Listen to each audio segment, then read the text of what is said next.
हार कल दिनांक 15 अगस्त को भारत जैसा विशाल देश आज़ाद हुए 75 साल हो जाएंगे।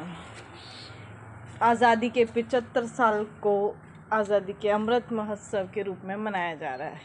इस अमृत महोत्सव के तहत घर घर तिरंगा योजना शुरू की गई, जिसके तहत घर घर तिरंगा लगाया जाना सुनिश्चित किया गया है। ये तो बहुत सारे अनगिनत तिरंगे, हर घर पे तिरंगा लगाया जा रहा। बहुत अच्छी योजना है, हर घर तिरंगा लगना भी चाहिए। पिछले कुछ सालों से हम देख रहे हैं कि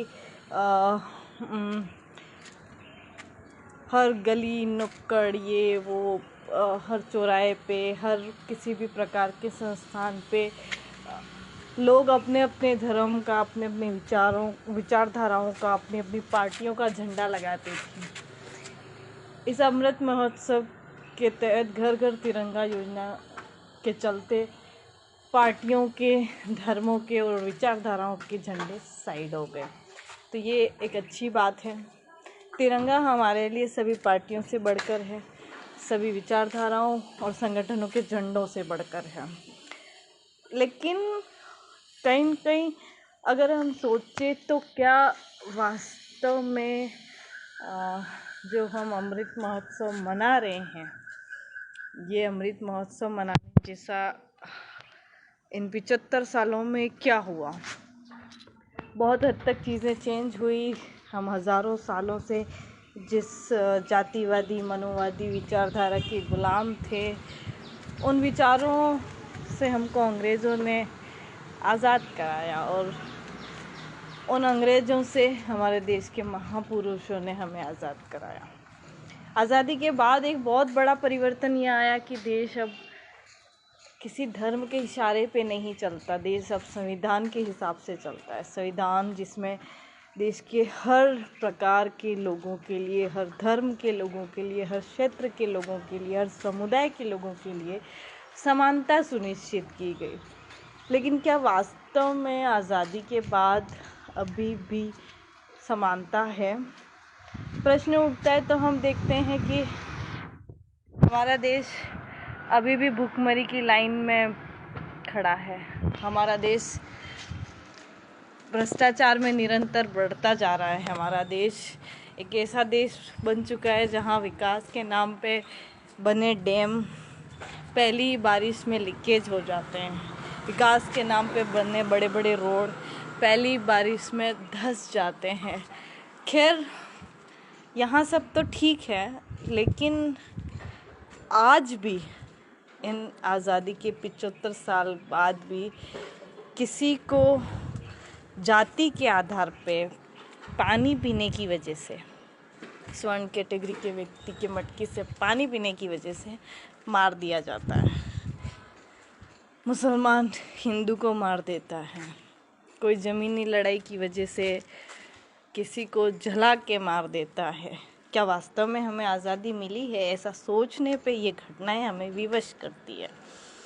खैर, हमें वो आज़ादी तो मिली है ना, जिसमें हमें इस दुनिया के समकक्ष लाके खड़ा किया है, जहाँ हम इन चीज़ों का विरोध कर सकते हैं। हम उस चीज़ से बाहर आए हैं जहाँ पे किसी के, यानी कि उच्च जाति के लोगों के रास्ते से आगे निकल जाने पर, मतलब वो अगर जा रहे हैं और उनके आगे से अगर छोटी जाति के लोग, यानी कि दलित समुदाय के लोग निकल जाते थे तो पाप माना जाता था, बाकायदा उस पाप की सज़ा होती थी। आज हम सोचते हैं कि वो वहाँ से बाहर आए, इस बात की हम खुशी मनाते। इससे पहले एक बच्चे को सिर्फ इसलिए मार दिया गया एक राजपूत ने, क्योंकि उसने उसकी मटकी से पानी पी लिया था। 1000 में से एक इंसान तो ऐसा निकल ही जाता है, पूरी तरह से ख़राब नहीं होता। तो हम ये नहीं कह सकते कि हमारा अमृत महोत्सव हमें मनाना ही नहीं चाहिए।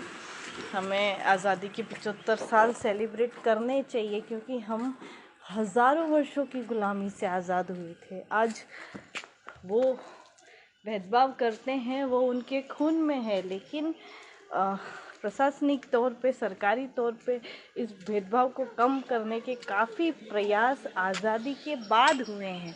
तो ऐसी आज़ादी का जश्न तो बनता है। तो अब सभी लोग लगाएं घर घर तिरंगा। ये स्वैच्छिक है, किसी पे थोपे नहीं। अगर कोई नहीं लगाता है तो इट्स ओके, उसकी मर्ज़ी, लेकिन आप किसी को प्रेशराइज ना करें। और सबसे बड़ी बात, कुछ चीज़ें ऐसी होती हैं ना जिनसे हमें सामाजिक तौर पे निपटना होता है। वो वीडियो वायरल हो रहा है जिसमें क्या बोलते हैं उसको, जो इंद्र कुमार है उसको मारा जा रहा है। तो उसमें बहुत सारे बच्चे भी देख रहे हैं। बच्चे तो हालांकि क्या ही कर सकते हैं, लेकिन कई सारी जगह ऐसा होता है कि घटना हमारे सामने हो रही होती है, लोग देख रहे होते हैं। जैसे कि एक जगह हुआ था कि एक महिला को उसके किसी निजी मामले के चक्कर में सरेआम नंगा करके पीटा गया। तो देखने वाले क्या कर रहे थे? तो कुछ हद तक हम लोगों की भी जिम्मेदारी है। अगर हमारे आसपास ऐसी घटनाएं हो रही है जिसे हम देख रहे हैं, हमारा मन उसको देख के दुखी हो रहा है, लेकिन हम कुछ कर नहीं रहे हैं। जैसे कि जिस महिला को नंगा करके पिटा गया, वहाँ पे बहुत सारे लोग एक्शन ले सकते थे, उन गलत करने वालों को भी पीट सकते थे, लेकिन कोई ऐसा नहीं करता है, वो गलत को देखता रहता है। तो बहुत सारी चीज़ें ऐसी हैं जहाँ पे हम सामाजिक रूप से पिछड़ रहे हैं, हम सामाजिक दायित्व को नहीं निभा रहे हैं। शायद इस वजह से सामाजिक अपराध भी बढ़ रहे हैं। सामाजिक अपराधी इसलिए बढ़ चढ़ कर अपराध कर पाता है क्योंकि सामाजिक सजाएं कम हो चुकी है। अब अपराध करने वाला खुलेआम घूमता है और बाकायदा उसको बचाने वाले लोग होते हैं। सामाजिक अपराधी किसी भी समाज का हो, धर्म का हो, उसे सज़ा मिलनी चाहिए। जिस दिन हम ऐसा सोचेंगे तो देश में वास्तविक आज़ादी भी होगी। तो खैर, मोदी जी आप घर घर तिरंगा योजना तो चला ही रहे हैं, लेकिन साथ ही में अगर आप ऐसी योजनाएं चला देते कि आप तिरंगा खुद बांटते, तो आप देखते कि आज भी कितने लोग सड़कों पे भूखे सो रहे हैं, कितने लोग इस बारिश में बिना छत के बैठे हैं, क्योंकि जो कच्ची बस्ती में रहते हैं उनकी छत तो टपकती होगी ना। तो आपको शायद घर घर तिरंगा पहुंचाने की योजना चलानी चाहिए थी, जिसमें आपको आपके जो सरकारी कर्मचारी हैं इनको वास्तविक तौर पे पता चलता कि देश में लोगों की हालतें कितनी भयानक है, क्या वास्तव में आज़ादी का जश्न मनाए जैसा है। तो 10 में से 8 लोगों की अच्छी स्थिति है और 2 की ख़राब है, तो इसे अच्छी स्थिति कहते हैं। लेकिन यहाँ ऐसा नहीं है, यहाँ 10 में से 8 की स्थिति ख़राब है और 2 की स्थिति अच्छी है। वो 2 झंडा खरीद सकते हैं, 8 नहीं खरीद सकते हैं। आप शहरों के उन झंडों को देखेंगे तो आप सोचेंगे कि नहीं, बहुत अच्छा है। हालांकि गांव में भी लोग अब झंडे तो खरीद ही सकते हैं, लेकिन झंडे की इम्पोर्टेंस और क्या, झंडे में जिस तरीके से 3 रंगों का, 4 रंगों का, चक्र का भी जो रंग है, उन सभी रंगों की वास्तविकता आज देश में है। देश की सरकारों की गुलाम हो चुकी है मीडिया, जो कि सच्चाई भी नहीं दिखाती है। तो हम तो आज़ादी के जश्न के साथ साथ में एक दुख में भी फंस चुके हैं। एक ऐसा दुख जहाँ पे हम सोचते हैं कि लोगों को सच्चाई परोसी ही नहीं जा रही है, एक अंधेरे में रखा जा रहा है, जो कि बिल्कुल भी सही नहीं है। मैं सोचती हूँ कि जिस दिन देश का मीडिया गुलाम हुआ था, उसी दिन देश की आज़ादी ख़त्म हो गई थी। अगर आप, अर्थात देश की केंद्र सरकार देश को सही मायने में आज़ाद समझती है, तो मीडिया को मीडिया की आज़ादी के अकॉर्डिंग जीने दें, ताकि लोग सच्चाई देखते रहें। और हाँ, जो लोग घर घर तिरंगा लगा रहे हैं, ये जब तक लगा रहता है ठीक है, लेकिन अगर आपको ऐसा लगता है कि हमें इसे खोल देना चाहिए, देन आप इसे खोल के संभाल के रख सकते हो, दोबारा भी काम आ सकता है। लेकिन इसका सम्मान करना भी ज़रूरी है। आप लगा दें और फिर भूल जाएं, ऐसा ना हो। और हमारे आसपास होने वाले अन्याय का विरोध हमेशा करें, चाहे आप किसी भी समुदाय से हो, किसी भी धर्म से हो, किसी भी संगठन से हो।